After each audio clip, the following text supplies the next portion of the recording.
नमस्कार परभणीकरांनो, निजामाच्या अधिपत्याखाली असणारा व जाणीवपूर्वक विकासापासून दूर ठेवण्यात आलेल्या आपल्या मराठवाड्याला संयुक्त महाराष्ट्र निर्मितीवेळी ज्या कायद्याने सुविधा दिल्या गेल्या होत्या त्यापासून कसे वंचित ठेवण्यात आले आणि आपल्या हक्काचे होते ते सुद्धा आपणास जाणीवपूर्वक मिळू दिले गेले नाही, यावर विचारमंथन आणि कार्य होणे गरजेचे आहे।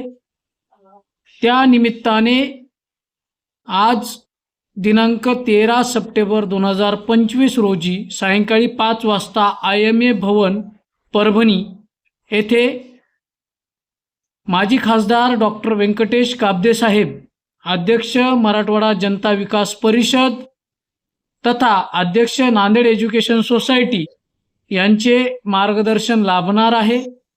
या निमित्ताने मराठवाड्याच्या असणारा अनुशेष आणि त्यावर भविष्यात कुठल्या दिशेने काम व्हायला पाहिजे यावर विचारमंथन होणार आहे।